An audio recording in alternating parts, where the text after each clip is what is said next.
asking for the weekly skills checks, so I haven't put that up yet. Okay. W students, you have something to do on Friday, don't forget.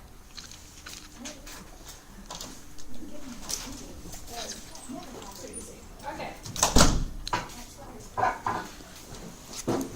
So, chapter 19, photosynthesis. What? Not doing it. Oh. I definitely read part of that chapter, and I was like, yay, plants! This is right. I would, if we did 16-week semesters like most semester schools, but because of Jan term, we had about 3.5 weeks in there, I had to cut something out of what would be a traditional section. And so photosynthesis it's great. We wouldn't be alive without it, but since it doesn't happen inside you, we're not going to do it.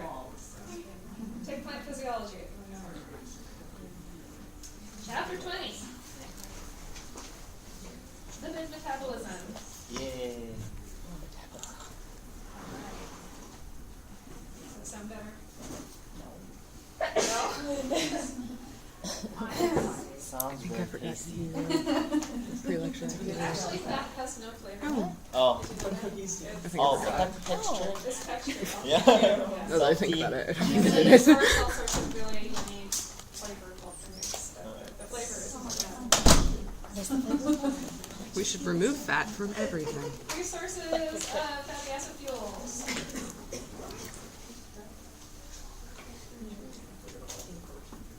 Number 1 is the donut you ate this morning. Or maybe not. Dietary fats.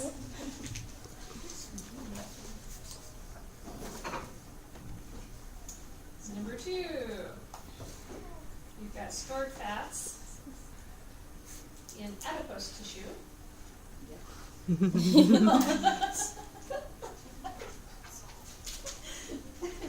my belly. And third source is that, eventually, you wouldn't synthesize it just to use it, but so it's kind of a roundabout thing, but biosynthesis of fats.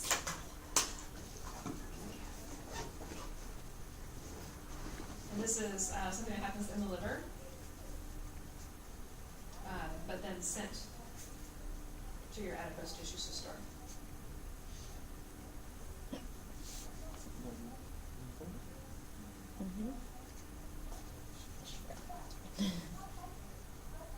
Okay, so we are going to do the catabolism of fats. We actually are going to do very little on biosynthesis. We will throw the pathway up there and look at it and say, hey, here's how it's synthesized. And then comment on how it's really similar to what we just did to break it down. And that's probably about it. We're mostly going to focus on how we break down dietary fats and then how we break down stored fats. Okay, so there is our nemesis.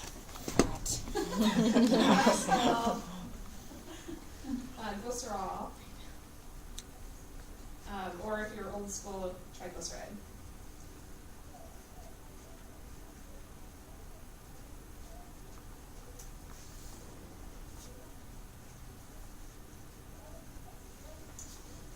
And yes, you need to be able to remember how to draw these.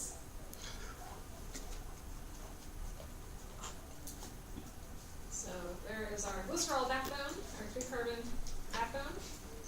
Glycerol has those 3 hydroxyl groups on them that can be esterified to a fatty acid. So we have 3 fatty acids on there that may be saturated or unsaturated. So yes, you need to remember how to draw those because we're going to break them apart. What can you say about the general properties of triglycerides? Insoluble. They are water insoluble. Yeah. That's actually a problem for us. Water insoluble. This makes it challenging to break down fats. Using soluble enzymes.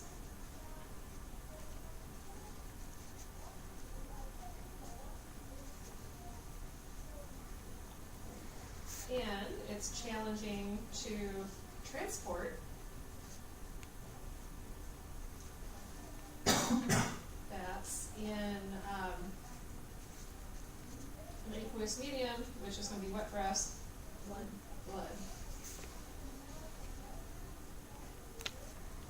Okay, so there's a kind of a complicated system for dealing with the fact that fats are very hydrophobic, and yet we have to move them around in a body that is mostly water.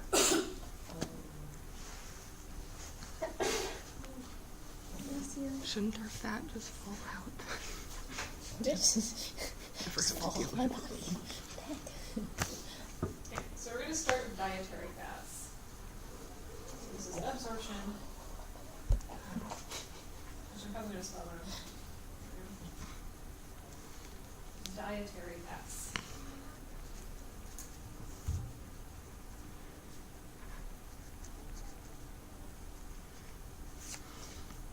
Okay, this is going to happen in your small intestine.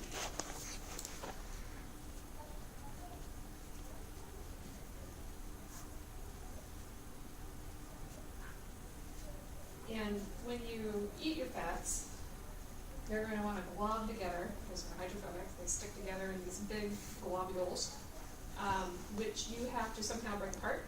And in reading, hopefully you covered that. So what do you use to break apart your fat globules? Fat salts. Yeah. So we have to get them into small little micelle droplets. So our fat globules are emulsified.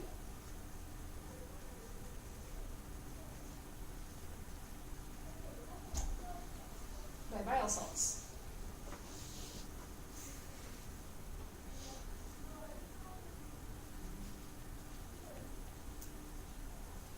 Okay, so that's just like your oil and vinegar salad dressing. Okay. Normally separate into two layers, separates into your oil and your water layer, but if you shake it, if there's an emulsifier in there, they will mix into little itty bitty droplets. And if it's a good emulsifier, it'll stay that way. If you added 1 tube of your salad dressing. Trying to remember, is that one that they do in Gen Chem or is that the nursing lab they do it in? It's probably in the nursing lab. Sorry. Do you have to that's a demo. I should probably put that one. But if you just take oil and water and you shake it, you can mix it into those little bitty droplets, but they will separate eventually. But if you add an emulsifying agent, they won't. So then if you shake it, they'll mix and then it'll stay as little tiny droplets instead. So that's what bile salts are for. Where do your bile salts come from? From where? Yeah, and where does it come from before that? Liver. And what is the original starting material to synthesize it?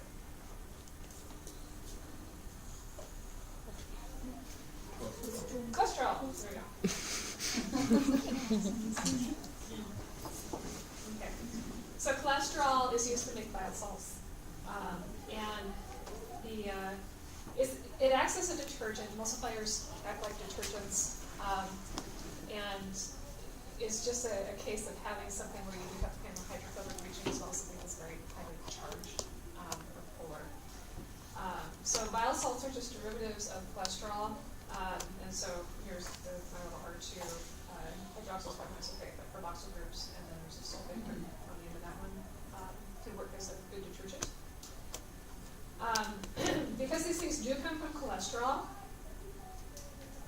that is when use of the cholesterol that's synthesized in your body is to help solubilize dietary fats. The idea behind eating soluble fiber, so when they tell you to eat your Cheerios, right? Because it's going to lower your cholesterol by a whole 10 points. Right? The reason for that is because the soluble fiber actually gloms onto these bile salts, but you can't break down the fiber, and so it actually pulls the bile salts through your system, and so your liver just starts breaking out more bile salts, and it uses up the cholesterol in your blood to do that. So that's the idea behind eating the soluble fiber to lower your cholesterol, is that you found a way to help some of the cholesterol in your body to exit it eventually, right? It's not a huge difference. Otherwise, I'd be eating Cheerios for your meal, but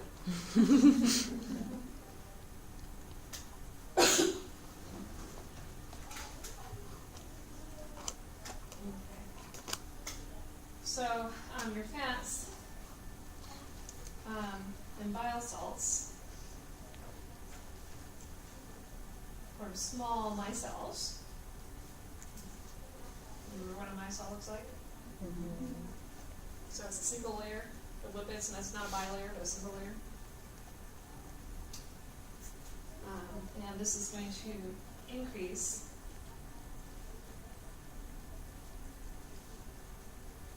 basically your surface area for attack of your fats by the enzymes, which in this case would be lipases. I'm going to hydrolyze your fats.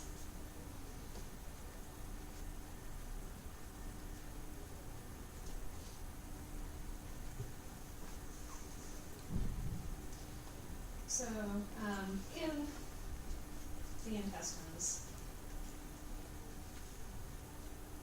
lipases break down the fat,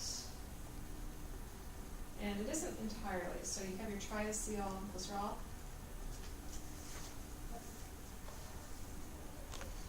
and your lipases are going to break this down into either free fatty acids, which I'm going to just do as FAs, so free fatty acid.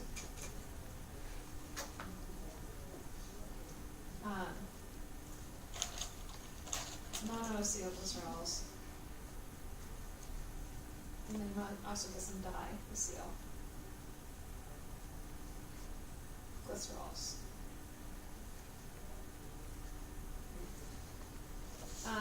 The triacylglycerol can't enter intestinal cells on its own.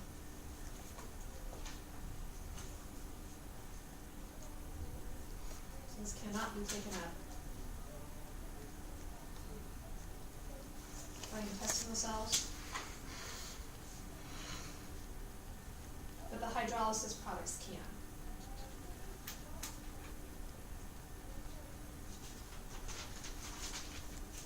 Okay, so those free fatty acids and the monoacyls and diacyls, those can be taken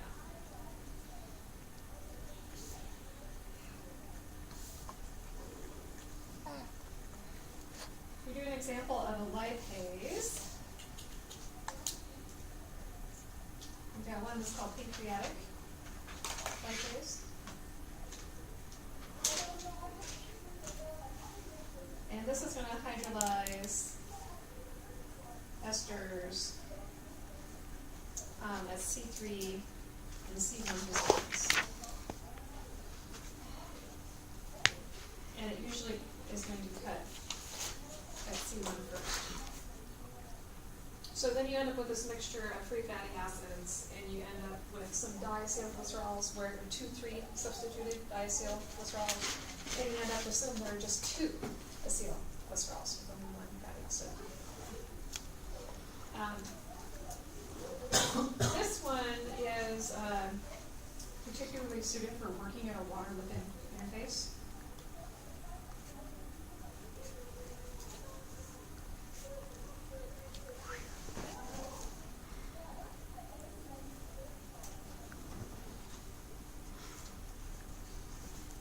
Which is tricky because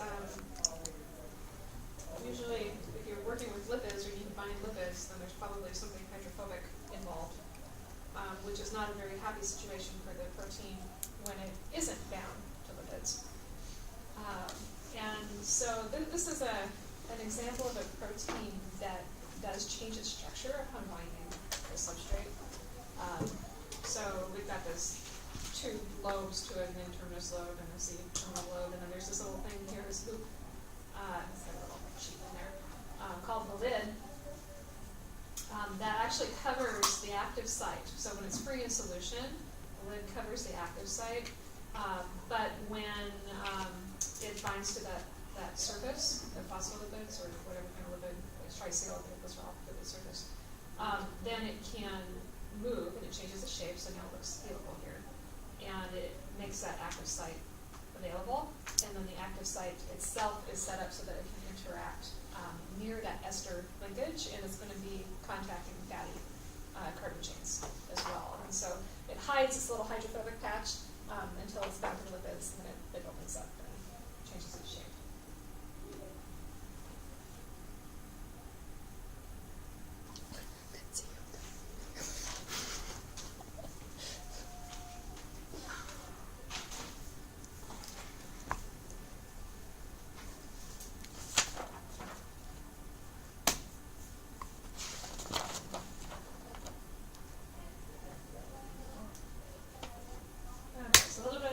intestinal lining then. Again, I'm talking about the cells specifically. It's going to absorb a mixture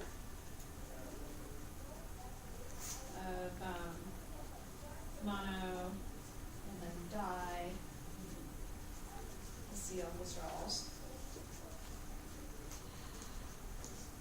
and free fatty acids.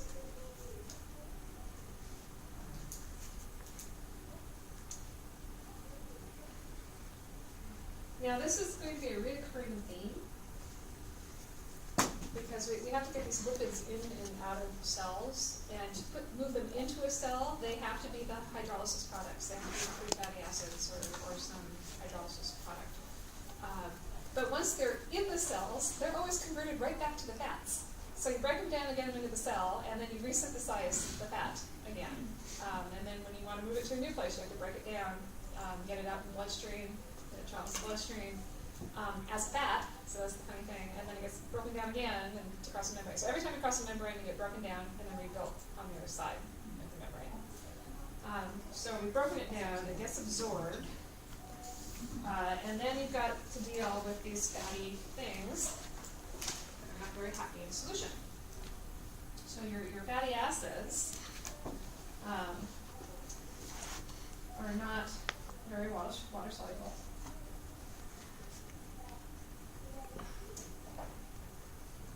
So they bind a protein that is water soluble to try to help them, and that is IFABP, which is intestinal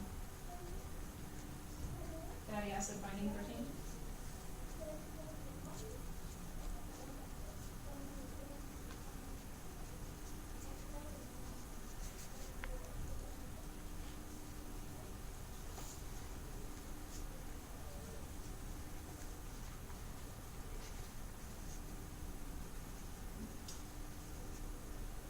And then basically they're put back into their lipid form. So once they're absorbed, and the intestinal fatty acid binding protein has helped it across, they are converted back to triacylglycerols.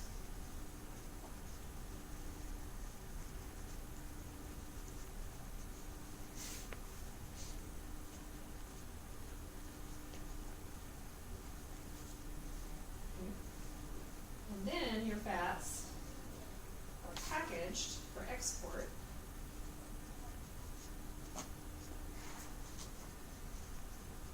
into the blood in something called chylomicrons.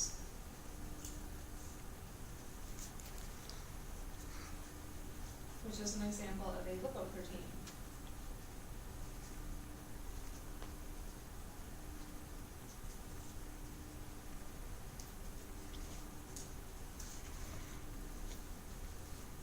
That's how your fats are going to travel in the blood, just as a lipoprotein. Dietary fats absorbed. It's different depending on what we're looking at. Okay. So we have a bunch of lipoproteins to talk about.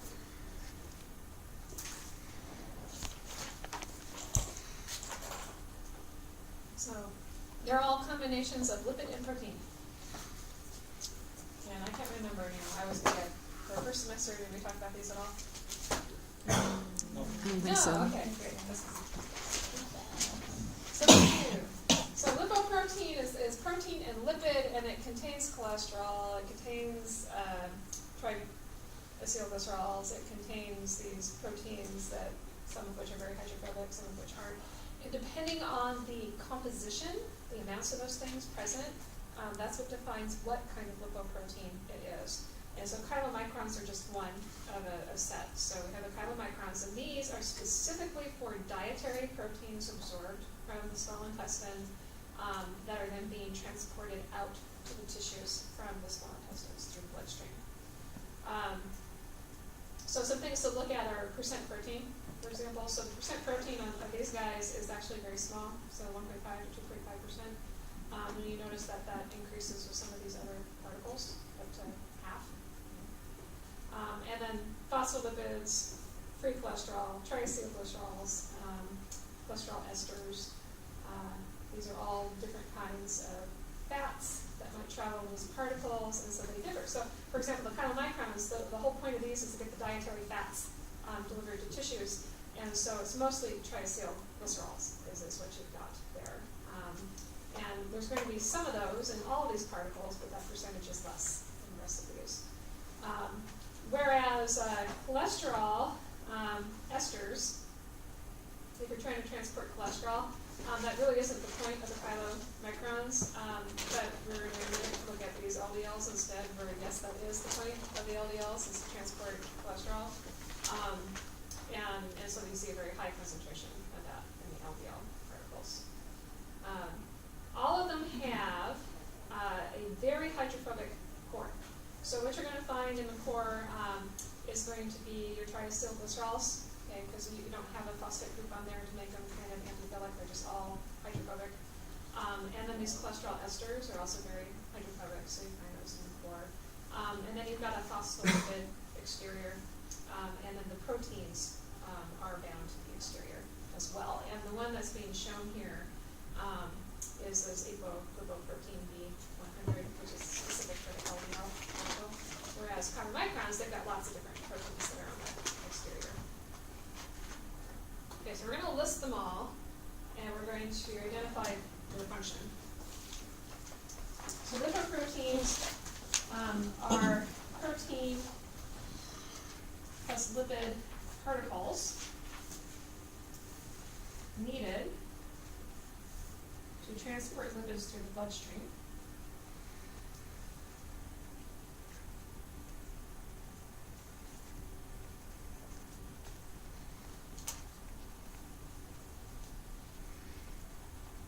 And there are 5 types listed there, but I'm only going to lump them into 3 categories. So there are 3 major types. There are 5 actually, though.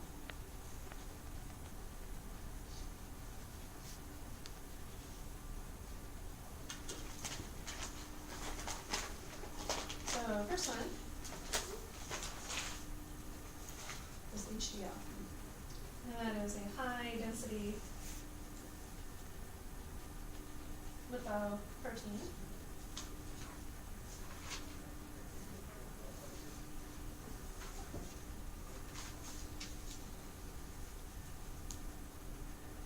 Okay.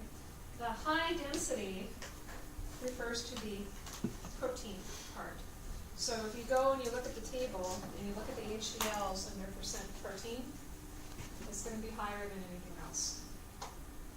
So here's our percent protein, and our HDLs are over here, and they're at that 40 to 55% protein. So the density refers to protein content. Is it protein means apolipoproteins? That's what's different between protein and apo? Apo means without. So when they say, the terminology is confusing. Lipoprotein refers to the particle, but if they want to refer just to the protein, they call it an apolipoprotein. So when they want to just talk about the protein by itself, they say apolipoprotein, meaning no lipid, just the protein.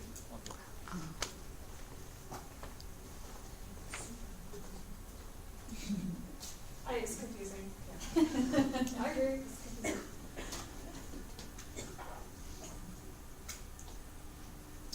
Okay, so HDLs, these transport lipids from the tissues to the liver.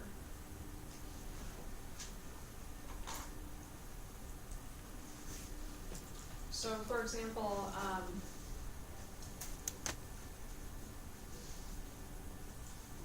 well, I'll come back to that. I don't want to talk about that yet.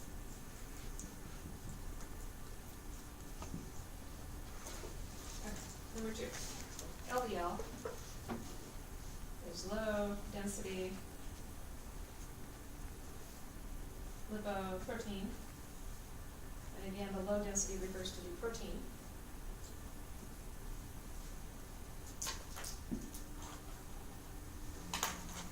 this one transports lipids the other direction. So this transports lipids from the liver to the tissues.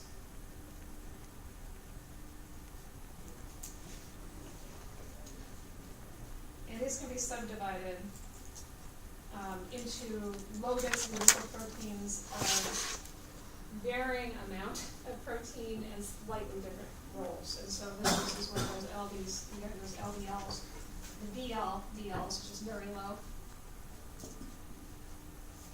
And then there's these intermediate ones, IDLs.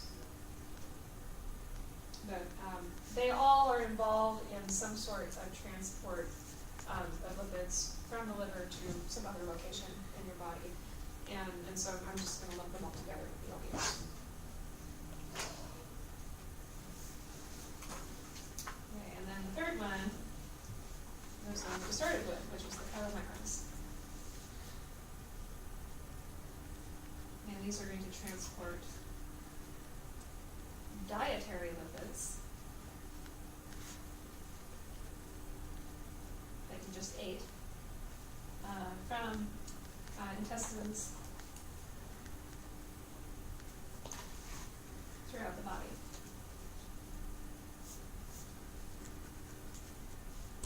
So again, you can think of tissues, but actually kind of the end destination once chylomicrons have offloaded most of direct acetylglycerols is to go to the liver in the end.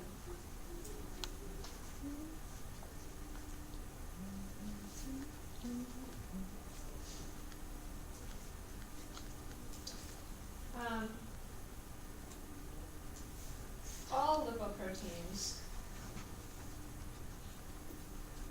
have a similar structure. So there's a core, which is those triacylglycerols, plus cholesterol esters.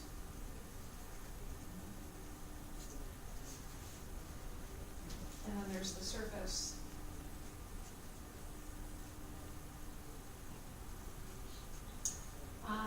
which has your phospholipids, regular cholesterol. So regular cholesterol is a little more amphiphilic than esterified cholesterol. And your apolipoproteins.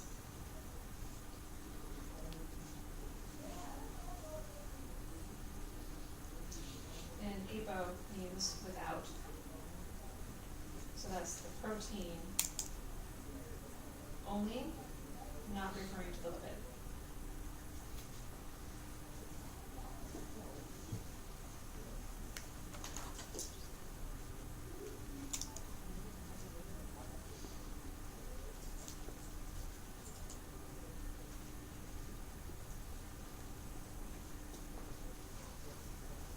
And then our lipoproteins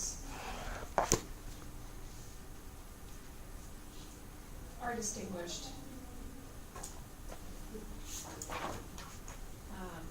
by the ratios of lipid, basically the protein.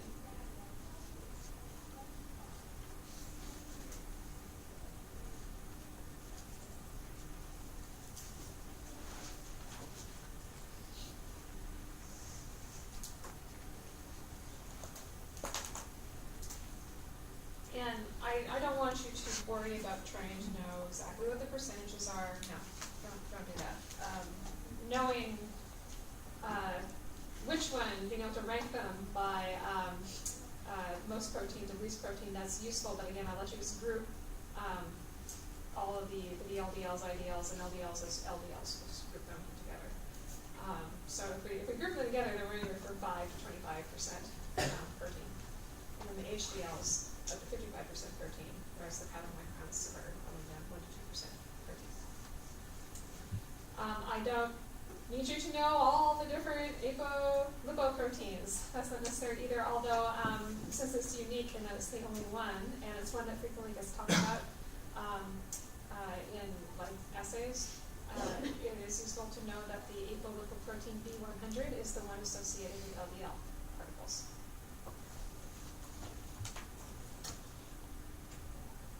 Okay, so here's kind of our flow chart for where things go. So here's my dietary fat. I ate my donut, and we got fried in oil, and now I've eaten some fat. So my lipases go to work. It breaks it down into the triacylglycerols, down into smaller fatty acids or mono or diacylglycerols. Gets absorbed, and in the intestinal cells, gets packaged into chylomicrons, and then sent out into the bloodstream. So now here I am in the bloodstream, and my tissues pick up the fats. So I've got lipases that are present at the sites of the tissue, where I'm going to slowly pull away a lot of my triacylglycerols that were in this chylomicron, and so it's shrinking, it's diminishing.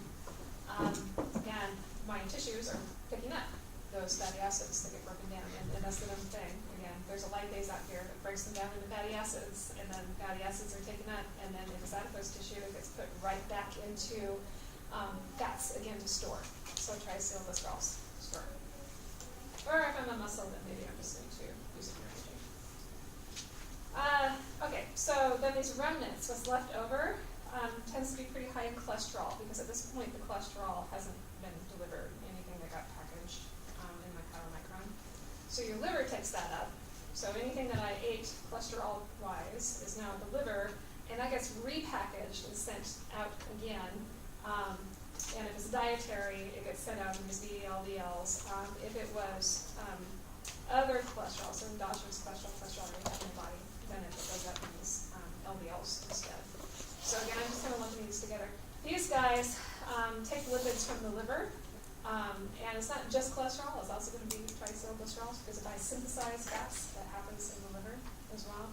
So these go back out, and again, you're in your capillaries, you're going to take all those fats away, and if you are delivering cholesterol, that is actually an endocytosis pathway that we might have talked about way back in chapter 10-ish, but we didn't have time, so let's say that. So you're welcome to read all about how cholesterol is taken out, but it's one of those things that I don't know enough time to cover, full metabolism of cholesterol.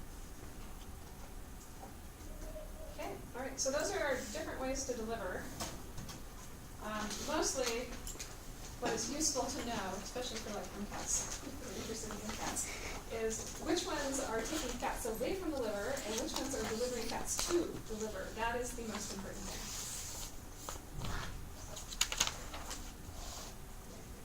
And then, that our LDLs get all of that crap, because that's the bad cholesterol. And it's not bad, it's just this high. The particles themselves are high in the cholesterol.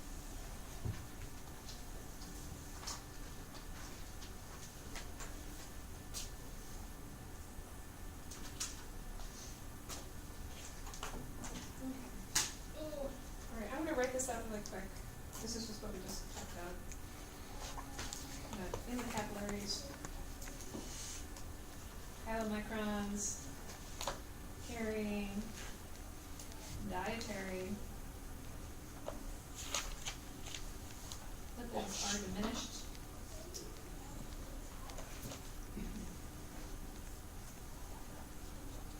And basically, you have these capillary wall lipases.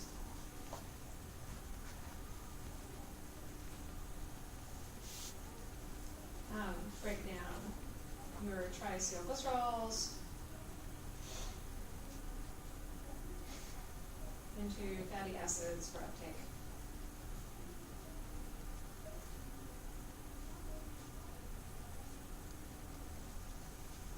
Can you go back down a little bit? Sorry.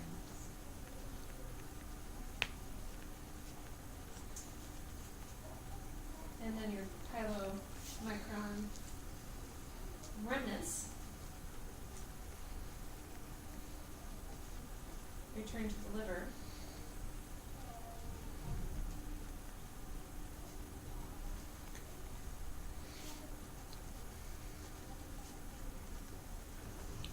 Where your cholesterol is processed and repackaged.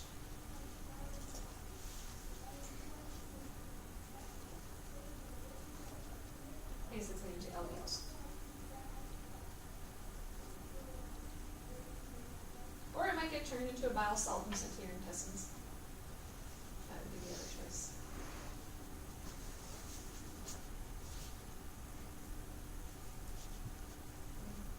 And cholesterol is taken up from LDLs via receptor-mediated endocytosis.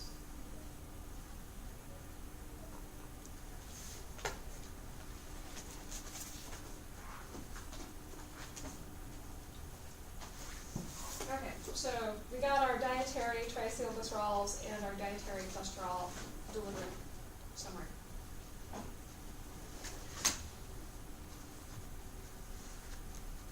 Stored fat mobilization.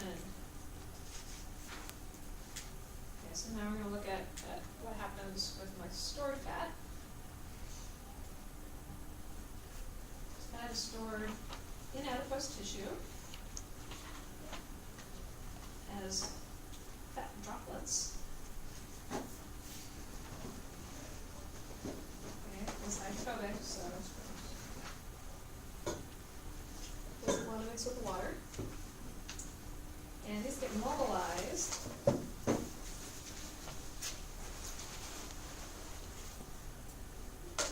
by a hormone signaling pathway, epinephrine, and glucagon. Those are things that get released when we need energy, we need glucose, we need ATP. So we've already looked at how glucagon helps upregulate gluconeogenesis, right? And so the same pathways are going to upregulate breakdown of fats that have been stored. And so, again, we're going to stimulate PKA. Sorry. What's PK?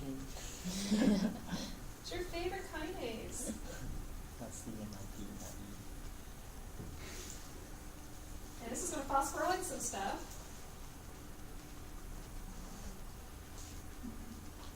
And it phosphorylates perilipin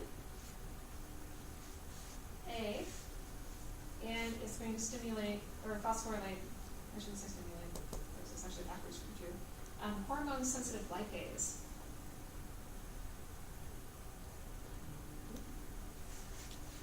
Okay, it phosphorylates both of them. This one it actually inhibits through phosphorylation, and this one gets stimulated. Can you move it down a little? Ah, sorry. Sometimes I feel like I'm not centered in this place. Perilipin A tends to coat the fat droplets, and it's in the way. If you want to break down the fats, you have to get perilipin out of the way. And so when it gets phosphorylated, it moves out of the way. So that's the point of phosphorylating that one. And the lipase, that's going to break down the fats, and so we want to upregulate that one. So when it's phosphorylated, it becomes more active, and it's going to start breaking down my triacylglycerols.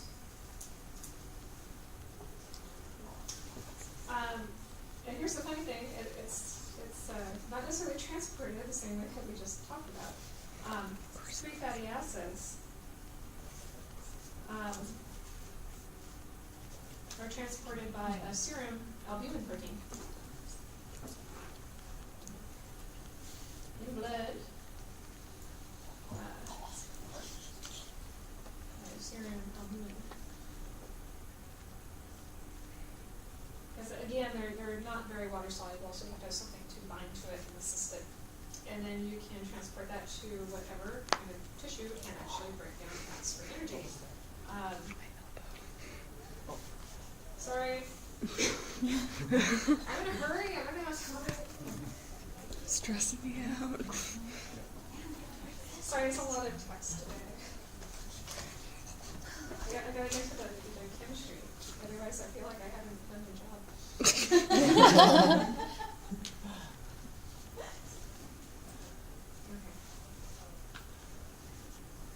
Okay. If I want to use my triacylglycerols for fuel, you have to break them down.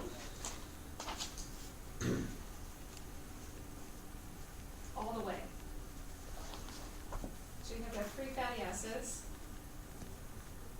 and glycerol. Can't see. Fatty acids. Could you Can move it up? down. Which way? Which way? Oh, up. Alright, up. I was going the wrong way because I pushed it up and I was supposed to be pulling it down.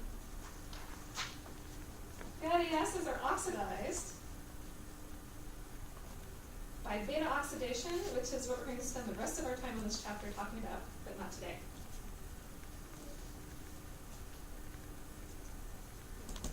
Most of your energy comes from breakdown of fatty acids.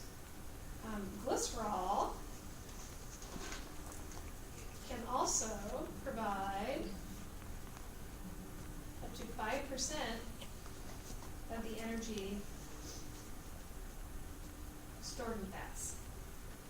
Okay, most of it comes from fatty acids, but we can metabolize the glycerol as well. So this is what I have to get through today, is the metabolic fate of glycerol.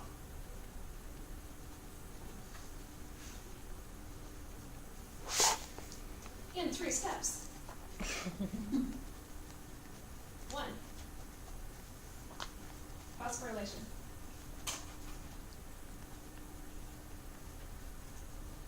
To form an L-glycerol 3-phosphate. I'm just going to write P for phosphate.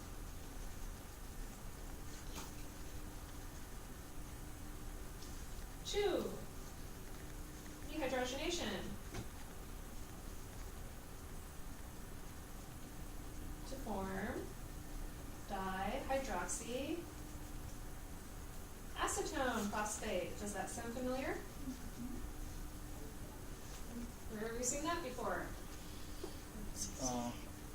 Glycolysis. Glycolysis. This is my DHAP. Step 5. Oh. Step 5. Yes. Yes. Yes. And And from photons. the next part of that, because technically these pathways overlap, right? That's not the thing that moves on in glycolysis. What does? Glutamine gap, glyceraldehyde phosphate. Yep. So we're going to isomerize into glyceraldehyde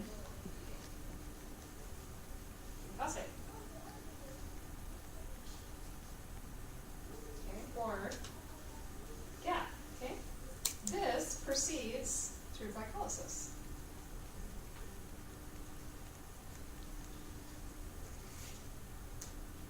We saw this pathway before. What was this pathway called? Oh, I don't know if I gave it a name. But you did see this pathway before. Do you remember why we saw it before? Pentose. Sorry? Say it louder. Pentose? Not the pentose The one. fructose. Fructose. There we go. Yeah. So this is the alternate pathway for fructose. Or how you get fructose into glycolysis, but only in the liver. So remember, in muscles, if it's fructose, we just phosphorylate it and move on. But in the liver, there was this weird roundabout pathway, and the whole point of having it is so that we can feed glycerol into that pathway as well, and get glycerol into glycolysis. Okay, so now we get to draw it. Glycerol.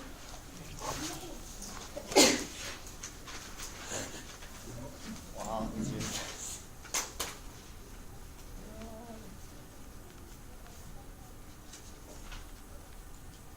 Okay, if we phosphorylate it, where do you think I'm going to get my phosphate?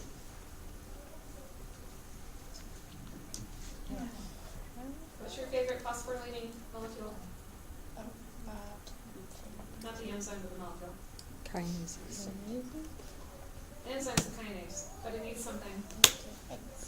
Hexokinase? ATP. Oh. ATP. I just I'm gonna be a doctor. ATP. And the enzyme is a kinase. It's called glycerol kinase.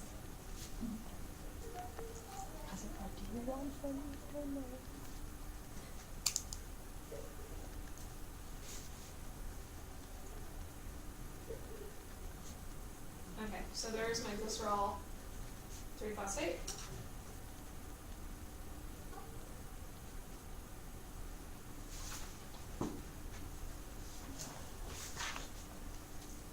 I got a dehydrogenation happening, and this one is more near equilibrium.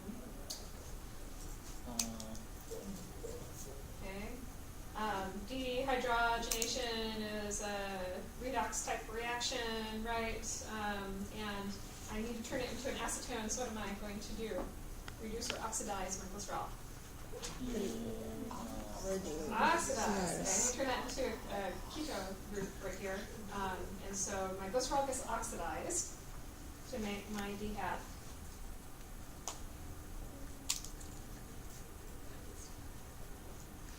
So that's my dihydroxyacetone phosphate. If it gets oxidized, something else has to get reduced. Any guesses? Maybe.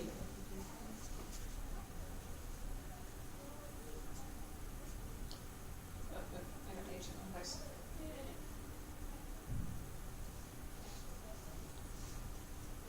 Okay. And that is a glycerol 3P dehydrogenase.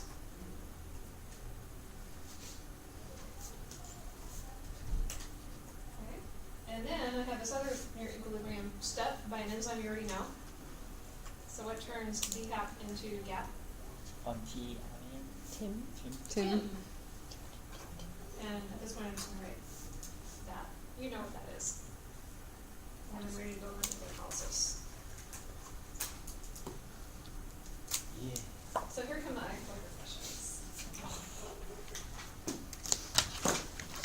You have to remember where GAP, that step, what was it? 5. Okay, where that starts in glycolysis can be on the answer base. I'm starting with glycerol. If I start with glycerol, at the end of glycolysis, what is the net gain of ATP? For one glycerol?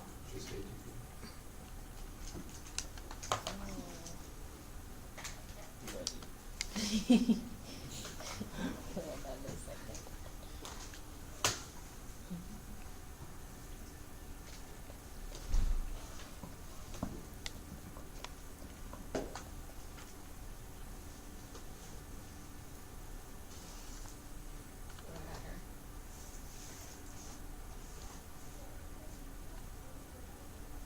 All over the place. But the majority is right. It's 1 ATP. Okay. I normally would get 2 ATP back, except that I consumed 1 to get the glycerol phosphorylated. So it's going to be a net gain of 1 only. So you consume 1, you make 2. The next question. At the end of glycolysis, I'm not going on a citric acid cycle or anything like that, what is the net gain of NADH from metabolism of 1 glycerol? So how many NADH can I make?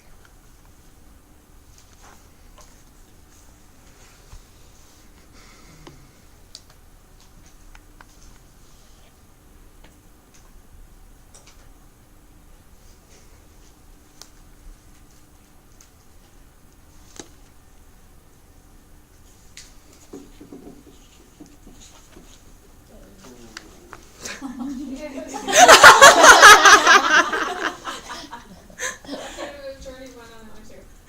You make 2. Okay, you make 1 in my little alternate pathway for the glycerol. So when we dehydrogenated it to make the dihydroxyacetone, we make 1 NADH there, and then we make another one. When do we make another one? There's another dehydrogenation coming up. And it's right away. From the gap. Yeah, so the gap dehydrogenates will be the next one. So we make 2 NADH. So that's not so different. We make 1 less net gain of ATP for glycerol compared to glucose, but you're still going to get 2 NADH out of it. Right, now here's the kicker. Right?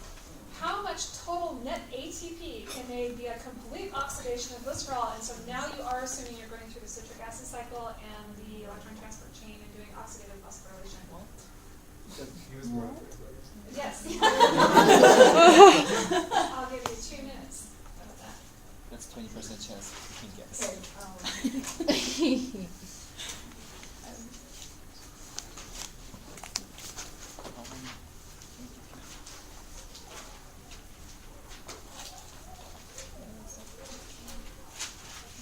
so we already told you made 1 ATP from glycolysis and you made 2 NADH from glycolysis. So you're moving on from there, right? So now you have how many pyruvates? One pyruvate. So you should know all that, or I should know recently.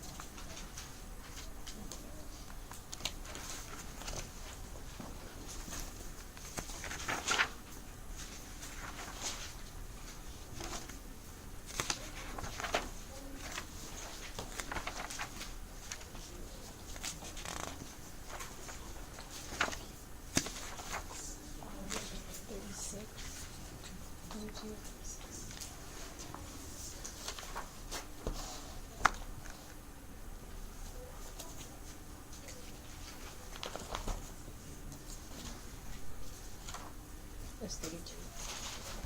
I didn't get an answer as an answer.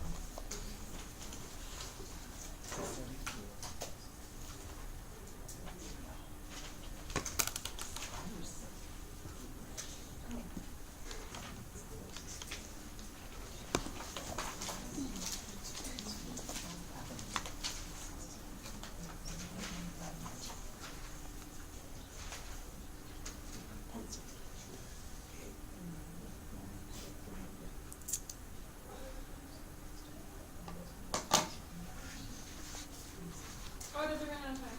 I'm sorry. Oh. Should I start it again? No. Just Oh, try. so yes. Oh, okay, well, you're close. It is the 18. Yeah. Okay, we're gonna write this out quick, so you see where it comes from. What do we have left? 1 glycerol. How much ATP can be gained by oxidation of 1 glycerol? Okay. If we just go entry to glycolysis, and glycolysis, how much ATP did we make? 1 ATP. Okay. How many NADH? 2 NADH. How many FADH2s? 0. Then you have to remember that there's this step. You've got to take your pyruvate and turn it into your, basically your silicone cyanide before you get into the citric acid cycle. And you do make something there. What do you make there? When you decarboxylate and dehydrogenate. NADH. So you're going to make 1 here, or 1 glycerol. Okay. And then in the citric acid cycle, we have 1 pyruvate or 1 silicone going in, and we're going to do 1 round of the citric acid cycle. How many ATP or ATP equivalents do you make? 1. You make 1. 1 GTP, right? How many NADHs per round? 3. How many FADH2s? 1. 1.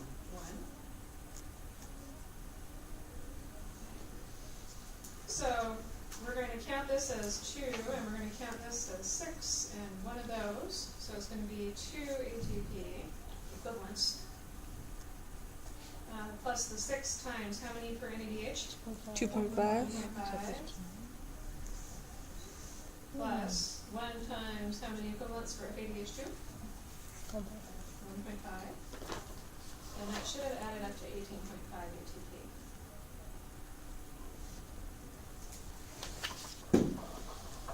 That's just for glycerol. So glucose, how much ATP did we make for glucose? 32. But that was, 2 pyruvates, right? So glycerol's not bad, is it? For something that's only 3 carbons big.